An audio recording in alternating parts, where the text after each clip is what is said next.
जैसा आपको विदित है 19/11/2024 की रात्रि लगभग 9:55 पे एक बड़ी घटना जनपद बागपत के उद्योग एरिया में हुई थी, जिनमें एक फैक्ट्री मालिक मनोज कुमार जो अपनी गाड़ी में बैठ के अपने आवास पर जाने के लिए उद्यत थे, उसी बीच में 4 बदमाश आए और फायरिंग करके उनकी गाड़ी छीन लिए थे और गाड़ी में लगभग 2 लाख रुपए थे, वो भी छीन लिए थे। उन्हें गंभीर रूप से घायल कर दिए थे। हमारी थाना कोतवाली की टीम, हमारे क्षेत्राधिकारी बागपत सीओ क्राइम और सर्विलांस स्वाट की टीम लगातार इसमें लगी हुई थी। और कल रात में अचानक हमारी टीमों को जानकारी हुई कि एक कार जो लूटी गई थी वही कार जो स्विफ्ट डिज़ायर थी वीडीआई ब्रांड की, उससे 2 लड़के उसको लेके जा रहे हैं। गोली भी चलाई तुमने? और गाजियाबाद आबकारी विभाग ने चेकिंग कर कच्ची शराब और रालहन नष्ट किया गया। और उत्तर प्रदेश शासन आबकारी आयुक्त उत्तर प्रदेश और संयुक्त आबकारी आयुक्त मेरठ जोन मेरठ के आदेश के क्रम में जिलाधिकारी गाजियाबाद के निर्देशन एवं जिला आबकारी अधिकारी गाजियाबाद के नेतृत्व में आबकारी विभाग ने अवैध शराब की बिक्री और परिवहन पर अंकुश लगाने के लिए 24 नवंबर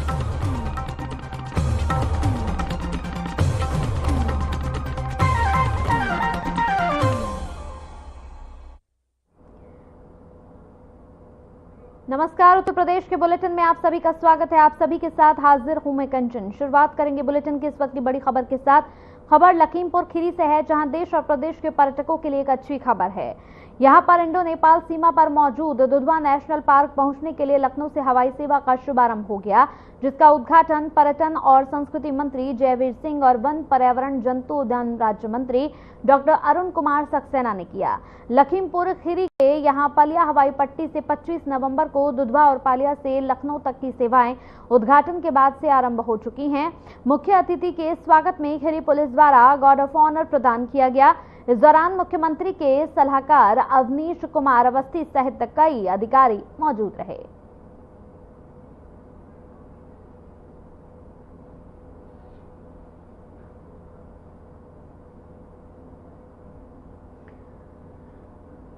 तो मंत्रियों ने उद्घाटन किया। उद्घाटन समारोह में कई मंत्री मौजूद रहे। आपको बताते चले कि इस उद्घाटन समारोह में सभी लोगों ने शिरकत की। कई मंत्रीगण भी इस मौके पर वहां पर शामिल हुए। सभी मंत्रीगणों ने उद्घाटन कार्यक्रम में हिस्सा लिया। आपको बताते चले कि लगातार यहां पर लखनऊ में हवाई सेवा का आगाज किया गया।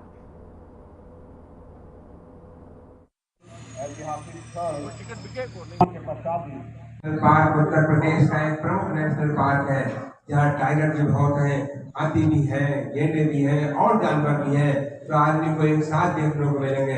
यहाँ पर आमतौर पर जो लोग आते हैं उसमें से 80 या 90% लोगों को टाइगर जरूर मिलता है।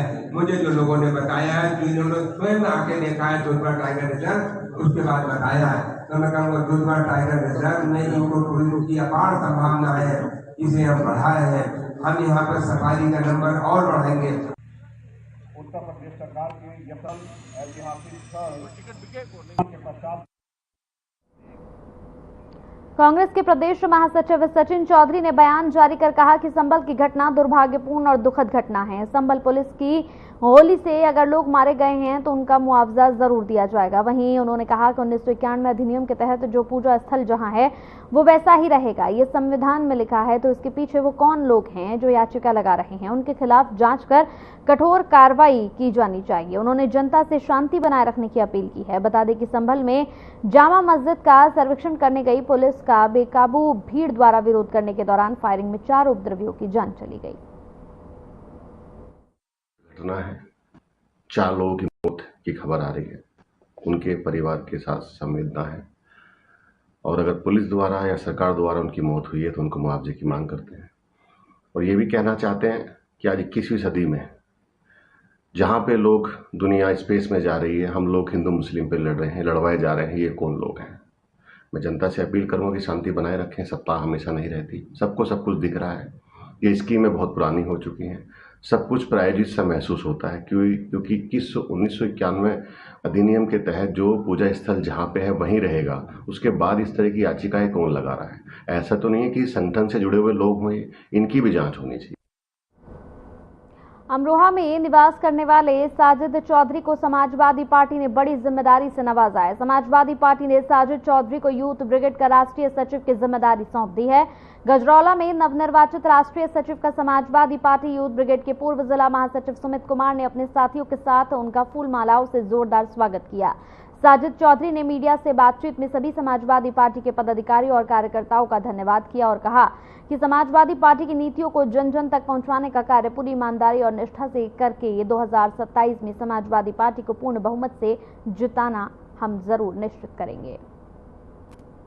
छोटे भाई सुमित ने मेरे राष्ट्रीय सचिव मनोनीत होने पर समाजवादी पार्टी में आज इन्होंने यहाँ मुझे जो सम्मान दिया है, मैं अपने सभी छोटे भाइयों का बहुत बहुत शुक्रिया अदा करना चाहता हूँ और इनके बुलावे पर मैं यहाँ आया, इनका बहुत बहुत धन्यवाद। मैं पिछले 20 साल से समाजवादी पार्टी में काम कर रहा हूँ। 9.5 साल में यूथ ब्रिगेड समाजवादी पार्टी का जिलाध्यक्ष रहा हूँ। न्यायाधीश और अधिवक्ताओं के बीच विवाद के बाद 25 दिनों से चल रहे आंदोलन को अब गाजियाबाद बार एसोसिएशन द्वारा पत्र जारी कर आंदोलन को समाप्त करने की बात कही गई है, जिसमें 18 दिनों का अल्टीमेटम दिया गया है। अगर इन 18 दिनों में अधिवक्ताओं की मांगे पूरी नहीं की जाती तो आंदोलन को सुचारू रूप से दोबारा शुरू किया जाएगा।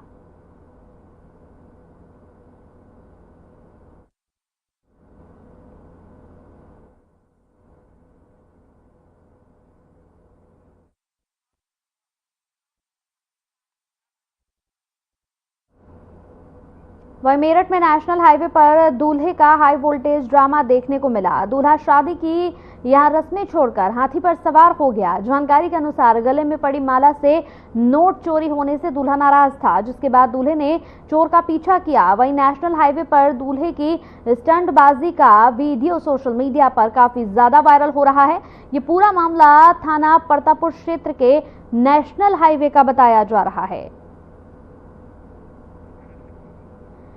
तो दूल्हे का हाई वोल्टेज ड्रामा इस वक्त आप तस्वीरों में देख रहे होंगे। दूल्हा दरअसल नाराज था क्योंकि उसकी जो माला थी उसमें से नोट चोरी हो गए थे, जिसके बाद वो चोर को पकड़ने के लिए किस कदर का परेशान हुआ, किस तरह से उसने पकड़ा। देखिए पूरी तस्वीर हम टीवी स्क्रीन पर आपको दिखा रहे हैं। यहाँ पर उसने न सिर्फ हाई वोल्टेज ड्रामा किया, उसकी जबरदस्त तरीके से पिटाई की। ये वीडियो बहुत ज्यादा वायरल हो रहा है।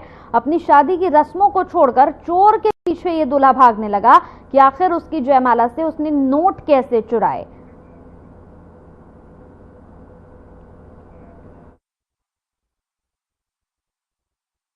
सर 23 नवंबर की मेरी शादी थी। मैं और मेरे मामा और मेरा भाई और चार पांच हमारे साथ लेडी थी, मम्मी मौसी वगैरह दादी हमारी। हम सभी लोग क्या नाम गांव की माता पे ही प्रसाद चढ़ा के आ रहे थे, तो रोड क्रॉस कर रहे थे तो छोटे हाथी वाला गाड़ी की फुल 70-80 की स्पीड पे क्या नाम गाड़ी भगा के ला रहा था। उसका ध्यान हमारे पर नहीं पड़ा। मेरे मामा ने तोले हिला के उसको रोकने का चाहा तो उसका नजर पड़ा तो उसने गाड़ी कम कर ली थी 20-30 की स्पीड पे और माला झपटने की कोशिश की। तुरंत मैंने क्या नाम उसको गाड़ी पे लटक गया और उसको क्या नाम पीटने की कोशिश की। लूटने चाह रहा था, क्या करना चाह रहा था? माला लूटनी चाह रहा था और माता बहनों को गाली दी थी।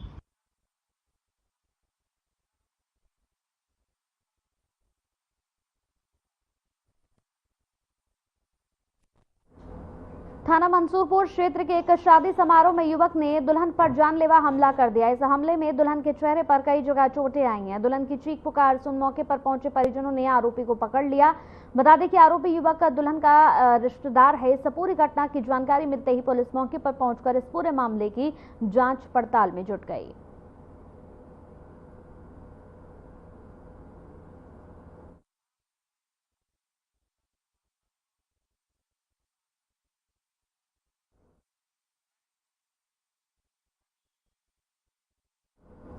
गाजियाबाद में पुलिस और क्राइम ब्रांच की संयुक्त टीम को एक बड़ी सफलता मिली है। पुलिस द्वारा लग्जरी कारों को चुराने वाले गैंग के 3 सक्रिय सदस्यों को गिरफ्तार किया गया।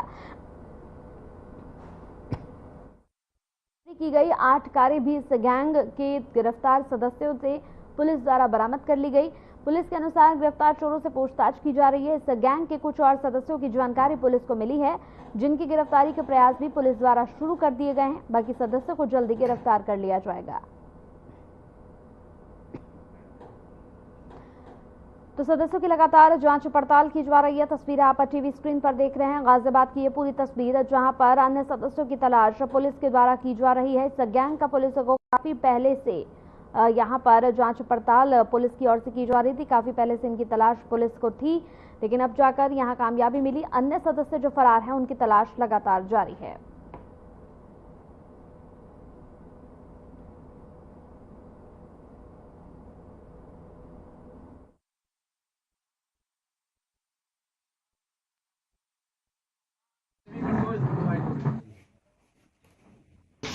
आज दिनांक 25 नवंबर को crime branch police commissionerate Ghaziabad तथा थाना मधुबन बाबूधाम की पुलिस टीम के द्वारा एक अंतर्राज्यीय वाहन चोरों का गिरोह पकड़ा गया है, जिनके कब्जे से कुल 8 वाहन तथा कुछ डिजिटल कीज जिसके माध्यम से ये वाहनों की चोरी करते थे वो बरामद हुई है। पकड़े गए लोगों के नाम शकील, हसीन तथा समीर हैं। इसके अलावा इनके गिरोह में शामिल कुछ अन्य अभियुक्त भी हैं जिनकी गिरफ्तारी हेतु पुलिस टीम द्वारा प्रयास किया जा रहा है। इनसे पूछताछ के क्रम में ये ज्ञात हुआ है कि ये वाहनों की चोरी हेतु पहले रेकी करते थे तथा रेकी करने के बाद इनके पास जो डिजिटल कीज और टैब मिला है उसकी सहायता से ये वाहनों को चोरी करते थे। एनसीआर के काफ़ी सारे हिस्सों में ये सक्रिय थे और वाहनों की चोरी करने के उपरांत ये उसको पार्ट्स में करके आगे बेच देते थे। पूछताछ इनसे की जा रही है। अन्य सभी बिंदुओं पर भी कार्रवाई की जा रही है।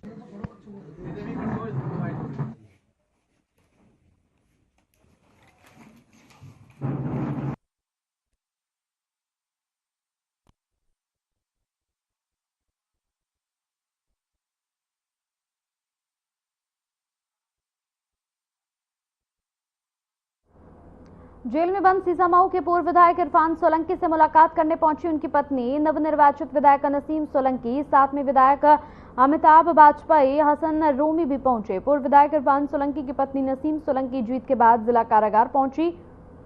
नसीम सोलंकी मुलाकात करने के बाद भावुक हो गई। जेल से बाहर आने के बाद पत्रकारों से मुलाकात कर बोली, ये मेरी नहीं बल्कि जनता की जीत है।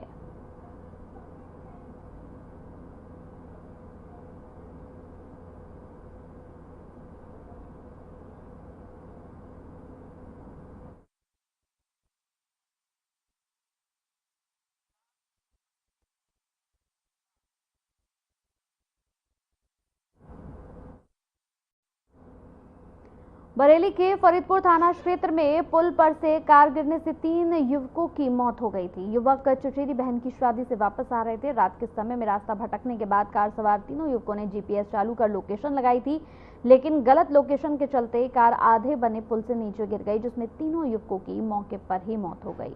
इस घटना से पीडब्ल्यूडी विभाग की बड़ी लापरवाही मानी जा रही है। हादसे के बाद बदायूं डीएम के आदेश के बाद 4 अभियंताओं और 1 अज्ञात के खिलाफ एफआईआर दर्ज कर ली गई है।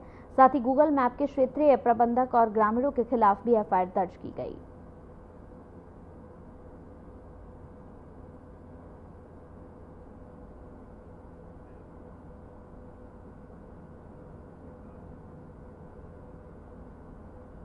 खबर बिजनौर से है। बिजनौर में एक युवक ने शराब के नशे में माहौल बिगाड़ने की कोशिश की। वहीं एक दूसरे समुदाय के व्यक्ति ने शराब के नशे में तोड़फोड़ की।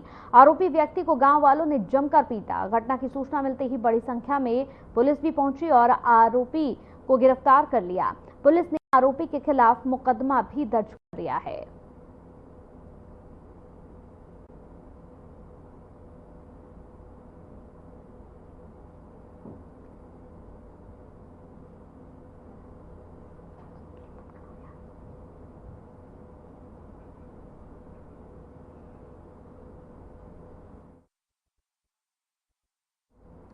सहारनपुर पुलिस ने मृतक अंकुर रासू की हत्या का खुलासा कर दिया है। पुलिस के अनुसार अंकुर को उसके दोस्त ने ही सिर में ईंट मारकर उसकी हत्या कर दी थी। हत्या आरोपी ने मृतक के कपड़े उतारकर शव को खींचकर कुएं में डाल दिया था। हत्या आरोपी ने बताया कि पहले वो गाली गलौज करने लगे थे, फिर उसे पीटना शुरू कर दिया। गुस्से में आकर सिर में ईंट मार दी, जिससे वो ऑन द स्पॉट ही खत्म हो गया। जिसके बाद इस पूरी यहाँ पर कारनामे को उसने अंजाम दिया।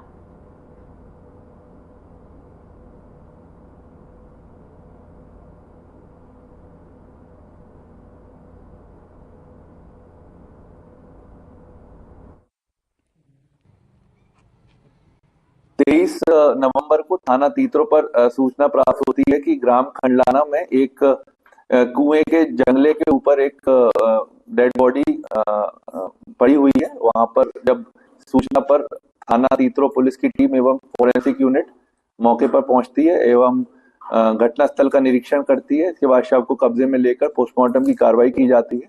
पोस्टमार्टम में मृत्यु का कारण चोट के आने से, चोट की वजह से होता है, shock and haemorrhage as a result of antemortem injuries.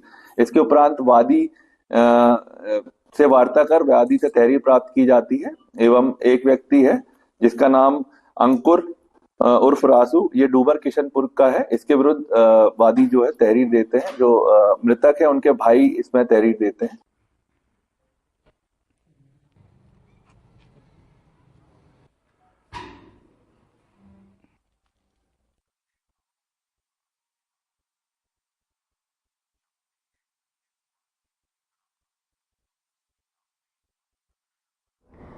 वहीं बिजनौर के शिवाला कला थाना क्षेत्र के गांव यहां पर हैजरपुर निवासी भूदेव सिंह अपनी पत्नी रेणु देवी के साथ बाइक पर सवार होकर रिश्तेदारों में यहां पर ताजपुर जा रहे थे। जैसे ही वो सियोहरा रोड पर भूतपुरी के बैंकेट हॉल के पास पीछे से आ रहे तेज रफ्तार ट्रैक्टर ने बाइक में जोरदार टक्कर मार दी। हादसे में रेणु देवी की मौके पर ही मौत हो गई। वहीं राहगीरों की सूचना पर पुलिस घटनास्थल पर पहुंची और महिला को सीएचसी ले जाया गया, जहां डॉक्टरों ने उन्हें मृत घोषित कर दिया। घटना के बाद ट्रैक्टर चालक ट्रैक्टर लेकर फरार हो गया। पुलिस ने मृतका के शव को पोस्टमार्टम के लिए भेज दिया। घटना से परिजनों का रो रो कर बुरा हाल है। फिलहाल पुलिस मामले की जांच पड़ताल में जुट गई है।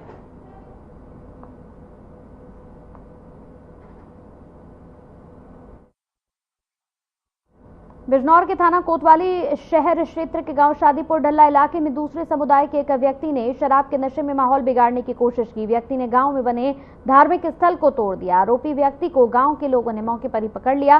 घटना से गांव में आक्रोश फैल गया है। सूचना मिलते ही बड़ी संख्या में पुलिस गांव में पहुंची। आरोपी शाहनवाज ने धार्मिक स्थल को तोड़कर गांव में माहौल बिगाड़ने की कोशिश की थी। फिलहाल पुलिस ने आरोपी शाहनवाज को गिरफ्तार कर लिया और पुलिस मामले की जांच पड़ताल में जुट गई है।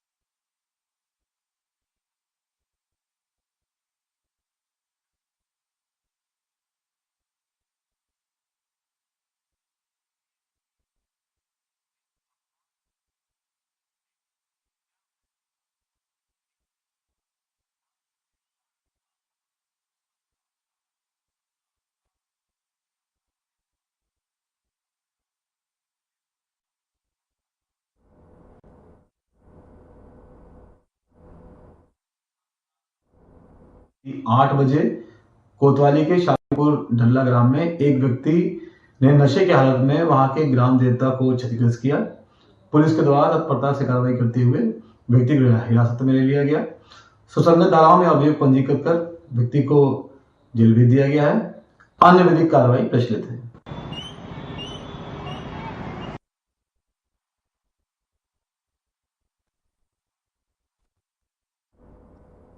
नोएडा मेट्रो रेल कॉरपोरेशन में नौकरी पाने के लिए आवेदन प्रक्रिया शुरू कर दी गई है। एनएमआरसी ने जनरल मैनेजर पद पर नौकरियों के लिए आवेदन मांगे हैं। इच्छुक और पात्र अभ्यर्थी आधिकारिक वेबसाइट पर जाकर आवेदन कर सकेंगे। पदों के लिए आवेदन करने की अंतिम तिथि 19 दिसंबर 2024 है। बता दें कि इसकी चयन प्रक्रिया में लिखित परीक्षा, व्यक्तिगत साक्षरता शामिल है। आवेदन करने वाले अभ्यर्थियों के पास किसी सरकारी मान्यता प्राप्त विश्वविद्यालय संस्थान से इलेक्ट्रिकल, यहाँ पर मैकेनिकल, इलेक्ट्रॉनिक्स और दूरसंचार इलेक्ट्रॉनिक्स और संचार इलेक्ट्रॉनिक और इलेक्ट्रॉनिक्स इंजीनियरिंग में स्नातक की डिग्री या समकक्ष डिग्री होनी चाहिए।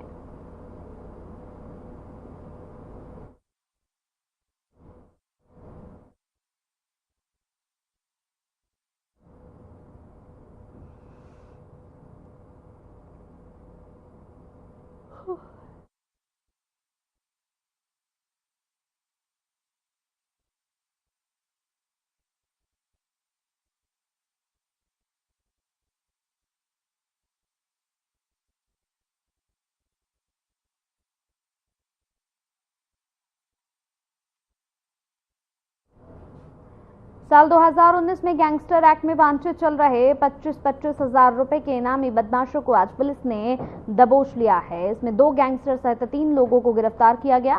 थाना 113 पुलिस को मुखबिर की सूचना मिली थी कि मुखबिर की सूचना पर थाने में 113 पुलिस ने घेराबंदी कर सेक्टर 51 मेट्रो स्टेशन के पास से उन्हें गिरफ्तार किया। इनके कब्जे से 2 अवैध तमंचे भी बरामद हुए हैं।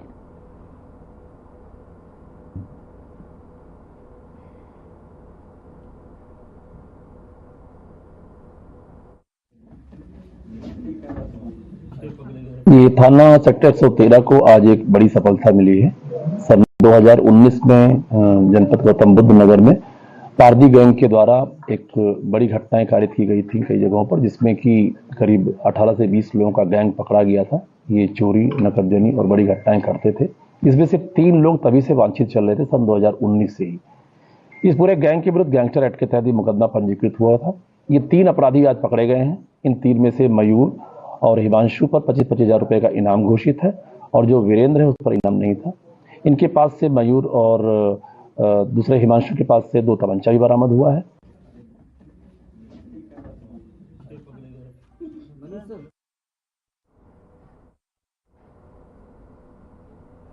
खबर कौशाम्बी से है, जहां देर रात कोहरे की वजह से कार अनियंत्रित होकर पुल से नीचे गिर गई। इस हादसे में 2 लोगों की मौत हो गई जबकि 3 लोग गंभीर रूप से घायल हो गए। सभी घायलों को नजदीक के अस्पताल में भर्ती कराया गया। पुलिस ने मृतकों के परिजनों को इसकी जानकारी देते हुए शव कब्जे में लेकर पोस्टमार्टम के लिए भेज दिए। जानकारी के अनुसार कार सवार लोग शादी समारोह से वापस लौट रहे थे।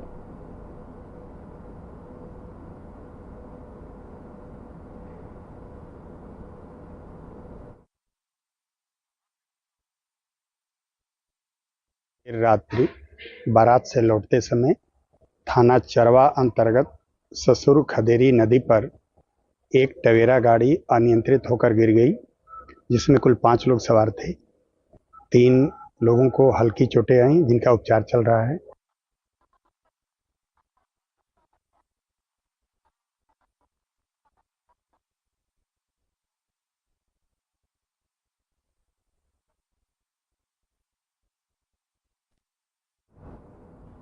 ग्रेटर नोएडा वेस्ट में दबंगों की दबंगई देखने को मिली, जहां वेस्ट में दबंग युवक के हौसले बुलंद है। बीच रोड पर गाड़ी खड़ी कर दबंग युवक द्वारा दूसरे युवक पर रौब दिखाते हुए पिस्तौल तानी गई, जिसका वीडियो सोशल मीडिया पर काफी तेजी से वायरल हो रहा है। आपको बता दें कि पुलिस ने इस पूरे मामले का संज्ञान लिया, जिसके बाद दबंग युवक पर कार्रवाई की गई है। पूरा मामला सेंट्रल नोएडा के थाना यहां पर विश्व क्षेत्र का है।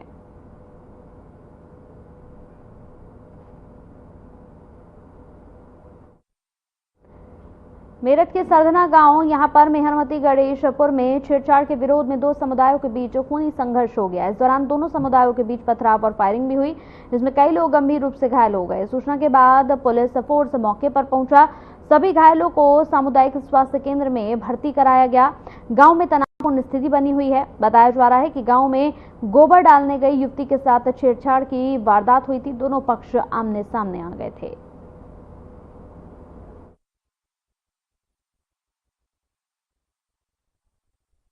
हमारे साथ सुबह जो दंगा हुआ उसमें जो मेरी बात को लेकर झगड़ा हुआ, वहाँ पे जो बच्चे खेलते हैं, वहाँ पे जो हमारा प्लॉट है, वहाँ पे हमारी बहन गोबर पाती है, मतलब उपले पाती है, तो वहाँ पे वे बढ़ते हैं तो वे उन्हें फोड़ते हैं, तो उसने मना करी।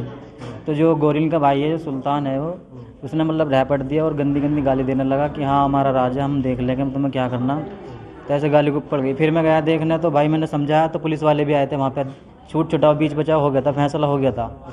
तो उसके बाद फिर उन्होंने बाहर से लड़के बुलाए, 20-30 लमडे आए, गाड़ी आई 3-4, तो उन्होंने आकर फिर हम पे हमला करा। फिर थाना सरधना क्षेत्र के मेहरमती गणेशपुर गांव में 2 पक्ष मामूली कहासुनी को लेकर आमने सामने आ गए थे, जिसमें विवाद हो गया था। मौके पर पुलिस ने तत्काल अटेंड किया और पीड़ित पक्ष से तहरीर प्राप्त करके विधिक कार्यवाही करते हुए कुल 9 नामजद लोगों के विरुद्ध मुकदमा दर्ज किया गया, जिसमें एक व्यक्ति को गिरफ्तार करके न्यायिक अभिरक्षा में भेजा जा रहा है।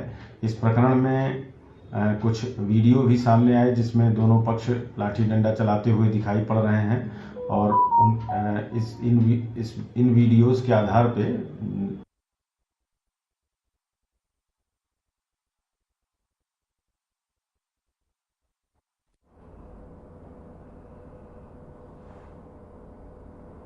छेड़छाड़ के विरोध में आपको बता दें कि दो पक्ष यहां पर आमने सामने की लड़ाई में बहुत बुरी तरह से एक दूसरे से लड़ गए। जमकर यहां पर पथराव हुआ और फायरिंग भी हुई।